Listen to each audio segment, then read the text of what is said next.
कधी कधी एक व्यक्ती आणि एक चुकीचा असा निर्णय आणि हो, समाजाच्या चेहऱ्यावरचा मुखवटा पूर्णपणे उघडा पडतो. एक 15 वर्षांची मुलगी, स्वप्नांनी भरलेलं तिचं आयुष्य, पण कोणाच्या तरी हव्यासाने, कोणाच्या तरी स्वार्थी बदनामीच्या धमकीमुळे तिचं जगच उद्ध्वस्त झालं. मित्रांनो, आज आपण बोलणार आहोत लातूरमधील त्या हृदय पिळवटून टाकणाऱ्या सत्य अशा घटनेबद्दल, ज्या ठिकाणी मी तुझे फोटो सोशल मीडियावरती व्हायरल करेल, फक्त या एका वाक्याने एका निष्पाप मुलीने आपलं संपूर्ण आयुष्य संपवलं. पण इथे प्रश्न फक्त त्या आरोपीचा नाहीये. प्रश्न आहे आपल्यामधील शांत समाजाचा. प्रश्न आहे आपल्या मुलींच्या सुरक्षिततेचा. आणि प्रश्न आहे शेवटी यासाठी जबाबदार कोण?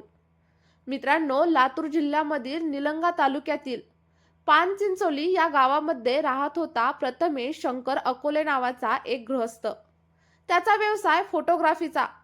गावामध्ये कार्यक्रम, फोटोशूट शूट या नावाखाली तो मुलींशी संपर्क साधायचा.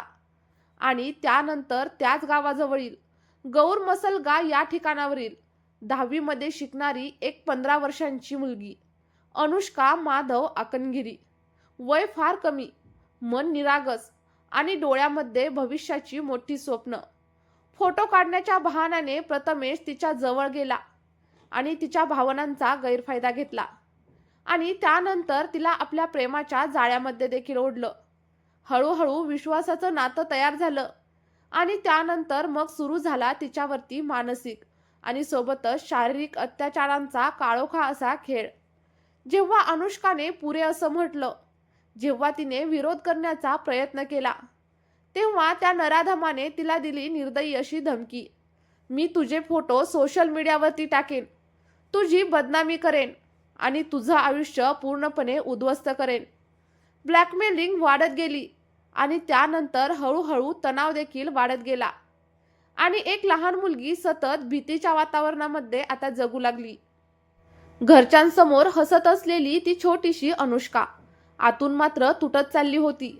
मनामध्ये लाज, भीती आणि अपमानाची सावली होती. समाज काय म्हणेल, लोक काय बोलतील, तिच्या त्या न बोललेल्या वेदना अखेर असह्य बनल्या आणि शेवटी एके दिवशी तिने आपल्या राहत्या घरी गळफास घेऊन आत्महत्या केली. आयुष्याला शेवटचा निरोप दिला. त्या क्षणाने एक कुटुंब मात्र पूर्णपणे उद्ध्वस्त झालं आणि पूर्ण लातूर शहर मात्र हादरून गेलं. घटनेनंतर गावामध्ये संतापाचा स्फोट झाला. संघटना, गावकरी, नातेवाईक सगळे न्यायासाठी एकवटले. जोपर्यंत आरोपीवरती कडक कारवाई होत नाही, तोपर्यंत आम्ही मृतदेह ताब्यात घेणार नाही, असा ठाम पवित्रा घेण्यात आला. तालुका अध्यक्ष दास साळुंके यांनी खुल्या शब्दात संताप व्यक्त केला. हा फक्त एका मुलीचा प्रश्न नाही, हा प्रत्येक मुलीच्या सुरक्षिततेचा प्रश्न आहे. सोशल मीडियाच्या नावाखाली, फोटोशूटच्या नावाखाली आणि चॅटमधून जवळीक वाढवून मुलींना जाळ्यामध्ये ओढलं जातं आणि त्यानंतर सुरू होतो तो ब्लॅकमेलिंगचा खेळ. मित्रांनो, आज असा प्रश्न उभा राहतो की मुलींनी लाजायचं का, की गुन्हेगारांनी? धमकी कोण देतो आणि मान कोणाला खाली घालावी लागते? दोषींकडे बोटं कमी असतात आणि जे निष्पाप असतात त्यांच्याकडेच आरोप होतात. हीच का आपल्या समाजाची मानसिकता? मित्रांनो, आता सर्वांच्या नजरा आहेत पोलीस तपासावरती, न्याय प्रणालीवरती आणि प्रशासनावरती. कारण ही फक्त एक केस नाही, ही फक्त एक घटना नाही, तर हा एक इशारा आहे आपल्या घरामधील, आपल्या जवळील शाळेतील आणि आपल्या समाजामधील प्रत्येक मुलीसाठी. आपण पालक म्हणून, आपण एक मित्र म्हणून आणि एक नागरिक म्हणून आपल्या मुलींसोबत कितीपत संवाद करतो? त्यांना सांगतो का की चुकीचं घडलं तर तू घाबरू नकोस, आमच्याशी बोल? आपण त्यांना आधार देतो का की शांत राहायला भाग पाडतो? कारण मित्रांनो, कधी कधी आपलं मौन देखील गुन्ह्या इतकंच घातक ठरू शकतं. ही घटना ऐकताना कदाचित तुमच्या देखील मनाला वेदना झाल्या असतील, पण या वेदनेमधून जागृती निर्माण झाली पाहिजे.